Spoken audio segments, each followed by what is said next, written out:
I'ma need my shit together.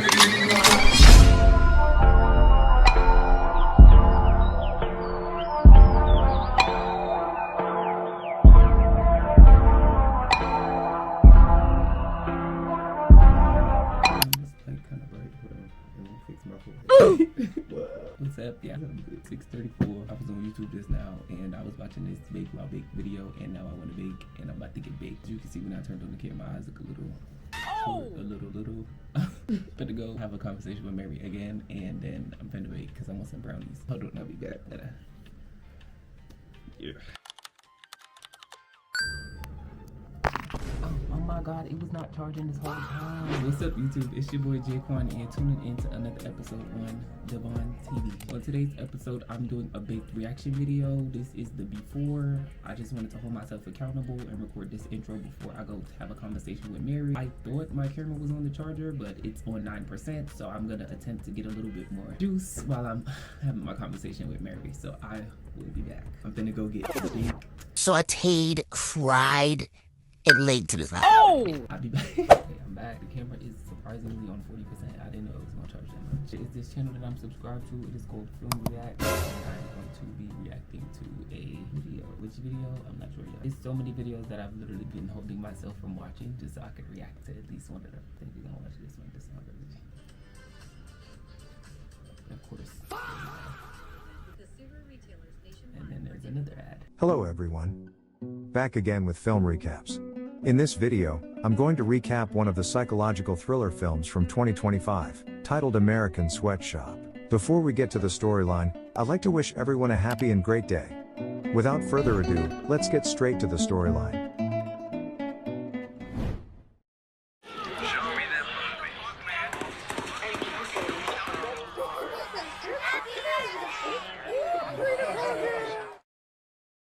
The movie opens with our protagonist, Daisy, who works as a content moderator for a large social media company. Her job is to review posts flagged by users, which the company calls tickets.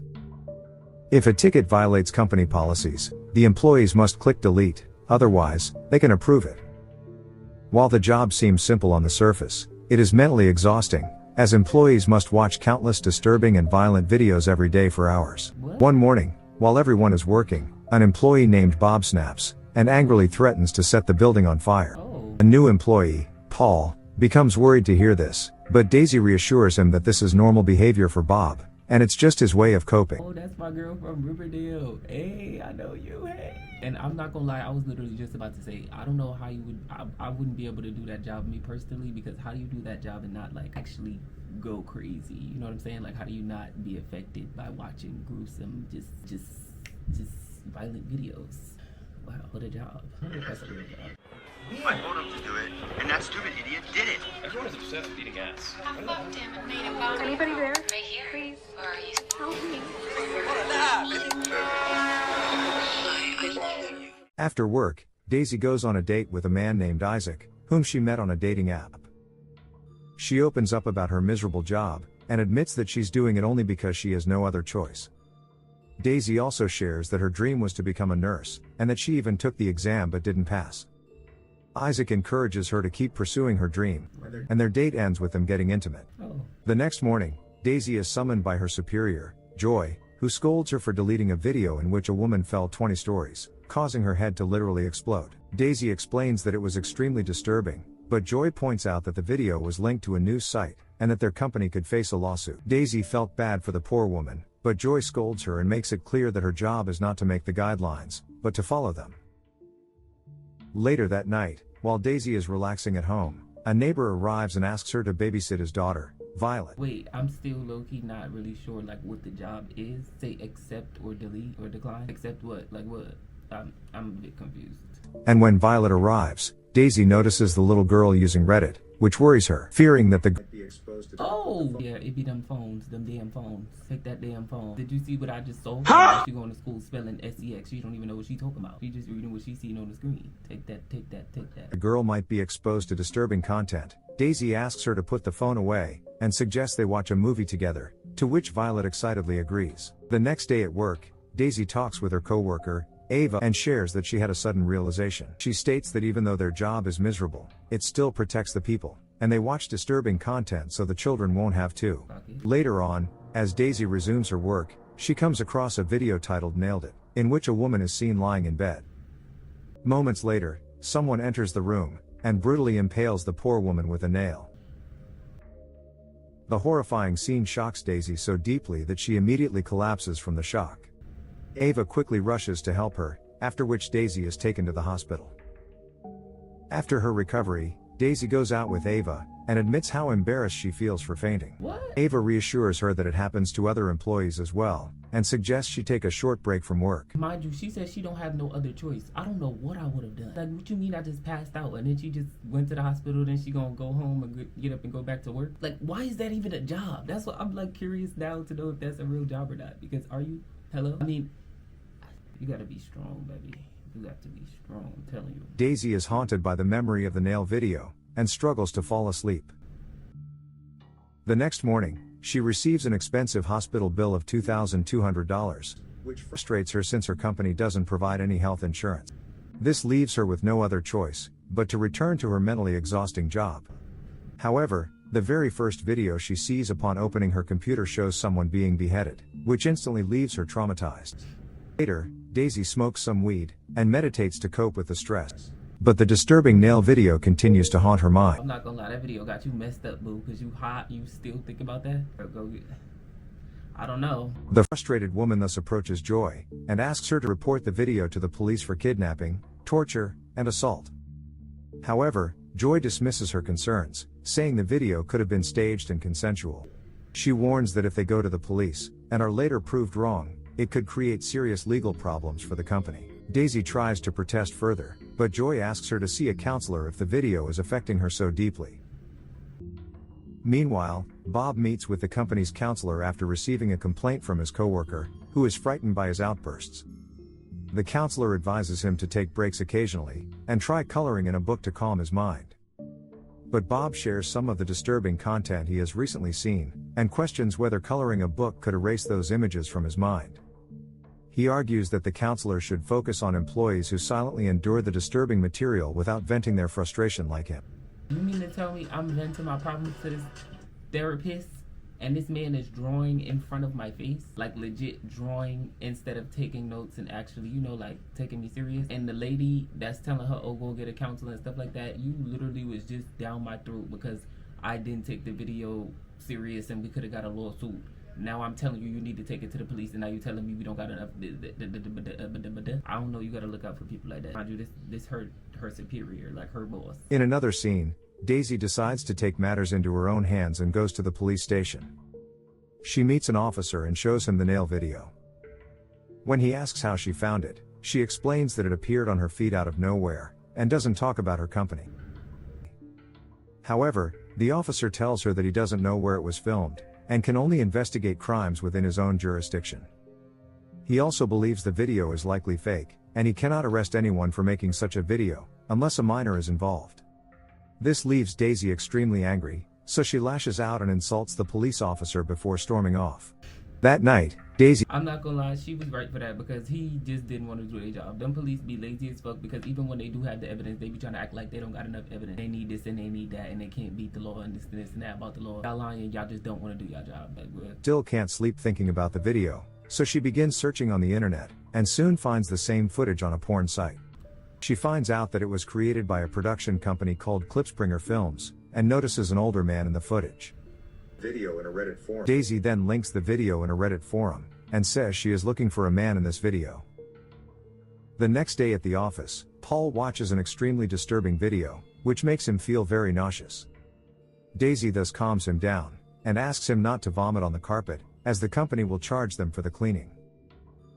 Later, the two of them have lunch together, during which Paul reveals that he actually graduated in computer science and coding. That night, Daisy watches some video tutorials to learn how to fight and defend herself, and she also browses online for taser guns and pepper spray.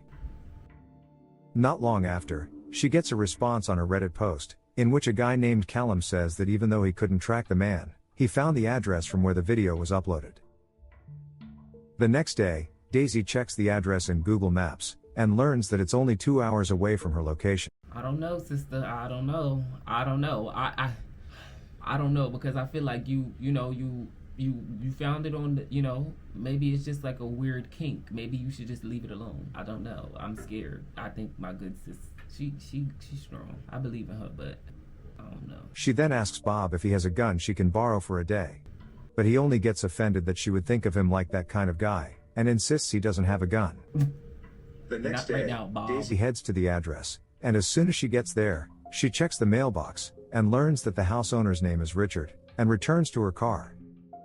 She begins looking up the name on the internet when, all of a sudden, a man walks out of the house, who's most likely Richard. Daisy then follows him to a cinema hall, and watches him sit down to watch a violent movie. After the movie ends, Daisy follows Richard to the parking lot, and starts cursing at him. He is confused, so she shows him the disturbing video and accuses him of uploading it, but the man is just as horrified by the footage and denies having any knowledge about it. He calls her crazy for showing him such a video and drives away, leaving Daisy completely confused. Me too. Upon returning home, Daisy opens her Reddit and responds to Callum that it was the wrong guy. But Callum reveals that the man is just his coworker who annoys him, so he gave his address just to take revenge. Callum even calls Daisy an evil woman for posting such a horrifying video, and he hopes she gets arrested and assaulted in jail, which enrages Daisy. You don't think that's suspicious? I think that's a little suspicious. I think you found your guy. The next day, Daisy has lunch with Paul again, and asks for his help in tracking the man in the video since he's good with computers. He instantly refuses, and asks what she plans to do to that man, to which she responds that she just wants to look him in the eye before moving on. But Paul still refuses, saying these guys are dangerous, and it could end up putting Daisy's life at risk. That night, Daisy can't sleep as usual, so she replays the video, and looks for any details that can give her a clue. She notices a masked man torturing the woman, while an older man sits nearby, watching with amusement. She must live by herself, no shade. Like, I'm not gonna lie, I understand, you keep, like, you can't sleep, it keep haunting you. So why exactly are you watching the video that's haunting you if you're trying to go to sleep? Like, I'm not sure. I don't know, like, bro, just meditate, put on some rain sounds, try anything. Girl, get you some chamomile tea, I don't know, do anything. You smoking some weed, get you some weed. They got strains that specifically make you tired, and girl, go to bed. What you steady watching this video? You kinky too? You turned on or what? Cause I don't know. You losing me. Shaken, Daisy decides to message Clipspringer Films and offer herself as a model for their upcoming videos. The next day, Joy speaks with her superior and expresses concern about the frequent feigning incidents their employees have been having. She suggests they should take some safety measures and invest in an emergency kit or crash cart. However, the man says the corporate will shut them down if they find out about such incidents, and instead advises her to organize something to boost the employees' morale. The scene then cuts to a party organized by the company, where all the employees are seen drinking and having fun. However, their mood soon turns sour when they talk about the worst videos they've seen, and everyone begins sharing their experiences. Paul says he doesn't have one yet, so Bob tells him to leave while there's still time. After all her coworkers leave, a drunk Daisy stays behind and strikes up a conversation with the bartender. She starts confiding about her job and the horrifying video she watched. The bartender admits that he knows the video she's referring to, and has seen it himself. He claims it just appeared in his feed, but Daisy finds it hard to believe that it could have just popped out of nowhere. The two then head outside to have some fun, during which Daisy removes his belt. But things take a bizarre turn when... Okay. Ah, fuck! What do you do? Stop! After the poor man collapses to the ground, Daisy finally stops and leaves. When she returns home, we see her sleeping peacefully after a long time. What the? First of all, that just made my stomach hurt. Baby, I done got hit in my palm with a belt buckle. Oh my gosh, my stomach hurt. And then you don't even know if that was him. So what exactly satisfaction did that give you? You losing me, and you losing it. For real. Get you some help. Get you a counselor. Like, literally, you telling everybody your problems. You told the man at the bar, and you beat him with a belt. What? When she returns home, we see her sleeping peacefully after a long time. The next morning, Daisy arrives at work, and is worried to see police officers. But Ava informs her that someone who worked the overnight shift suffered a stroke, and nobody knew what to do. She adds that the management is claiming the employee is okay, but that's just what they always say to avoid panicking the employees. That night, Daisy is babysitting Violet again, right when she suddenly receives a text from Klipspringer Films asking if she's available, as they are filming a video tonight. Daisy doesn't want to miss this opportunity, so she decides to leave Violet at home, claiming she has some work at the office. Are you fucking serious? It's that, you see what I'm saying? You losing it. You're losing your mind. You're losing your marbles. You're quite literally losing it. And I hope you don't ever get to babysit again. Like, I hope nobody ever asks you that again. Is worried about being alone, but Daisy reassures her that she will lock the door and won't be gone long. Not long after, Daisy arrives at the production studio, where she is greeted by a man. He hands her a form to fill out, and she shows him the old man's picture from the nail video, asking if he recognizes him. The man ignores her question, and says that phones are not allowed according to their company policy. Here Daisy grows increasingly frightened and tries to leave, but the door is now locked. The man assumes she's getting cold feet, and tries to persuade her to stay by offering money, but she refuses and demands that he unlock the door. When Daisy continues to insist, the man finally opens the door and lets her go, but as she's leaving, she notices his shoes, and recalls seeing the same pair in the disturbing nail video. This enrages her so much that she approaches the man again, and sprays him with pepper spray. Daisy also smashes the camera and other filming equipment, before finally running away. Upon returning home, Daisy is horrified to find Violet nowhere in sight. Suddenly, there's a knock on the door, and it turns out to be Violet's father, who is furious that she left the 10-year-old girl alone. Right. He refuses to accept her apology and angrily scolds her before leaving. The next day, Daisy calls Isaac, whom she had been ignoring for months, and asks to hang out. She soon arrives at his place, where he helps her with her nursing lessons. Later, while they are in bed, she is constantly distracted by a next-door neighbor hammering on the wall. The noise soon triggers her, causing her to suddenly snap. She angrily hits the wall and begins cursing at the neighbor, which horrifies Isaac. Daisy soon calms down, and suggests they continue making love, but Isaac refuses and decides not to see her anymore. In another scene, Paul is working when he suddenly comes across a video of a dog being brutally abused, which shakes him to his core. He can't bear to watch it any longer, and immediately leaves the office while crying. Upon returning to his house, he collapses into the arms of his beloved dog and continues sobbing uncontrollably. Some time later, Paul approaches Daisy with an envelope containing the details of the man she has been looking for. What? He doesn't want to know what she plans to do with it, but asks her not to get hurt. Upon returning home, Daisy searches online to find out what human tissue feels like, and learns that it is similar to beef. She thus practices hammering nails into a piece of beef, hinting at the dark and sinister plan forming in her mind. The next day, Bob is working, when he stumbles upon footage that shocks him. Later, he shows Daisy the video of her brutally attacking the bartender. Bob reassures her that no one will recognize her, and says he only remembered because of what she was wearing that night. He asks if it was some kind of self-defense, but Daisy denies it and regrets her actions. Bob then states that it doesn't violate any rules, so he has decided to approve it, as deleting it would only draw more attention from the company. That night, Daisy is still haunted by her actions, so the next day she meets with the company counselor. She talks about a violent video she can't get out of her mind. Now you decide to go to the counselor after they caught you on a survey. My mom in there making something curry. They scratching the back of my throat. So now you decide to go and see the counselor after they got surveillance camera of you violently blacking out and just physically assaulting this man for apparently no reason, like for whatever triggered you in your head. Now you want to go see the man. But you need help, the real professional one. I don't even think he can help you. No shit. How it made her want to hurt someone. The counselor reassures her that in cases like this, people often develop a hero complex and focus on revenge and the villain rather than the victim. But Daisy is convinced that the woman in the video may have also wanted the man to suffer, just like she did. Realizing she can't do this anymore, Daisy informs Joy that she's quitting her job, but Joy informs her that her employee contract requires 2 weeks' notice before resignation. Daisy agrees, and in the following days, she continues her work while also preparing for her nursing exams.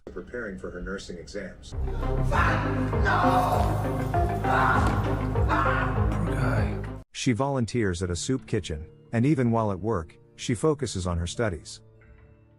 And after the 2 weeks pass by, Daisy logs off work for the final time, and leaves to begin a new chapter of her life. The scene then cuts to many days later, where Daisy has passed her nursing exam, and arrives at a hospital for an interview.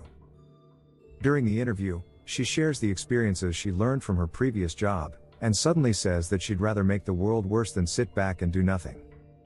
This confuses the interviewer, but Daisy explains that bad things happen no matter what, and sometimes the only way to stop a bad thing is with another bad thing. The man is puzzled, and doesn't understand why she is saying all this in an interview, or how it relates to her job, but Daisy assures him that it does. Moments later, the camera pans to the interviewer, and in a shocking twist, we learn that he is the same old man from the Nail video, who has been terrorizing Daisy all this time. The movie ends as Daisy flashes a mischievous smile. Okay guys, thanks for watching. I'm automatically irritated. First of all, I told